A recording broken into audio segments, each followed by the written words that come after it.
Join me now for more updates on the R21 malaria vaccine is the founder and CEO of Vaccine Network for Disease Control, Chika Ofo. Mr. Ofo, thank you for joining us on the news tonight. We understand that Nigeria has now received the first batch of these first ever malaria vaccines. What more do we know about them?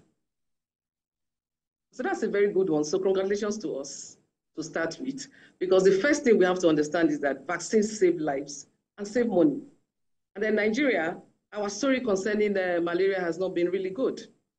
31% of the deaths around the world concerning malaria is here in Nigeria.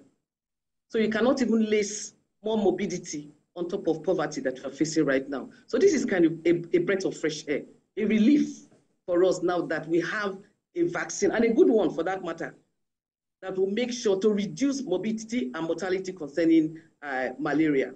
Malaria has been with us for a very, very long time, and the government is doing. And guess what? The good part of this is a high-quality vaccine. It's not a cheap vaccine, but then again, no amount is too small. It's too much to save lives. So we have received, Nigeria has received the vaccines. Congratulations. It's going to be put into the routine immunization program so that children between the ages of 0 and 1 will be able to receive the vaccines to reduce mortality. But let's not forget one important thing. It doesn't work alone. All the other interventions that are needed to support this has to go together. Mosquito net, clean environment, clean your gutters, all those things have to come together to make sure that we actually kick malaria out. It's a good one for us. Give us some clarity in that regard. You mean that after taking these vaccines, you still have to avoid mosquito bites? No, after taking these, after the vaccines do not work alone. It works together with the other interventions to make it solid. So because you have taken the vaccine, doesn't mean you should go and drink water. You understand what I'm saying? The vaccines, you take the vaccines, you must still do those other things. Having mosquito net, it just strengthens your immunity, makes it more difficult for you to die. You will not die. So, in Nigeria, for instance, Kebbi State, where you have 49% of all the malaria prevalence in Nigeria is in the Kebbi State. And the Bayelsa, those are the two states we are starting from.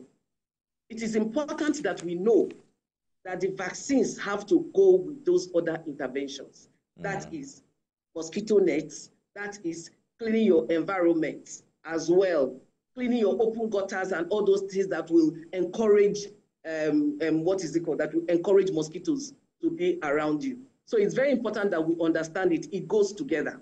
Indeed. So this is courtesy of Gavi, the Vaccine Alliance, UNICEF, and WHO. And like you said earlier, we do not have enough to go around. The expectation, or rather the goal, is to achieve 13% reduction in morbidity and mortality rate in this regard. How then do we achieve herd immunity? What's that bridge between where we are now and where we should be in this regard? Gavi has promised us 1 million doses of malaria vaccine. Nigeria has to purchase their own vaccines. The onus is on us as a country to purchase our own vaccines. So they have given us, this is a catalytic one, in the sense that we are more than 1 million now. Nigeria has over 200 million, over 8 million children are vaccinated on a yearly basis. So when we're talking about this, let us not forget that important fact. The fact that Gavi has supported us in this area does not mean that Nigeria will abdicate their own responsibility. I'm very happy that the kind of vaccine that is even coming is a good, high-quality vaccine. However, Nigeria has to now prepare to take charge of their vaccine story. It has to be immunization, financing, it has to be budgeted for. The money has to be released, and the money will have to be used to purchase the vaccine. It has been introduced into the program. Nigeria has to prepare to buy more. Well, hopefully we can take it up from there. But how does this work? Does this work only for children, or do these vaccines also work for adults? So for now, what we're doing is we focus, the highest mortality of malaria is from children from 0 to 59 months. That's where you have the highest mortality.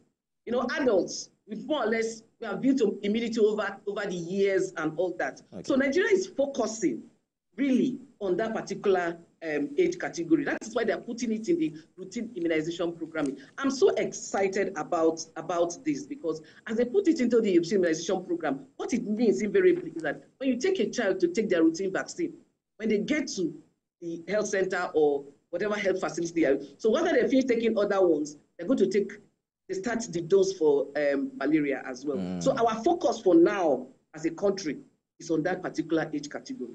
Well, sounds like we're focusing on the most vulnerable sector of the population.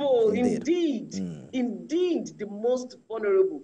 You know, we're focusing on our foundation. I'm talking now as a CSO voice. Nigeria is focusing on their foundation, our children, because those are the foundation of any country. And I like the fact that we're focusing on this. And Nigeria is willing to spend, it's a very expensive vaccine. Nigeria is willing to spend money to purchase this vaccine for our children. Absolutely. You know, these are the kind of things that excite us as CSOs. So, like I said, it is very important that it should be budgeted for. All right. And after the budgeting, the money should be released for these vaccines. That is where CSO's voice is. Indeed. Founder and CEO of Vaccine Network for Disease Control, Chika Ofor, thank you so much for talking to us on the news tonight. Yes.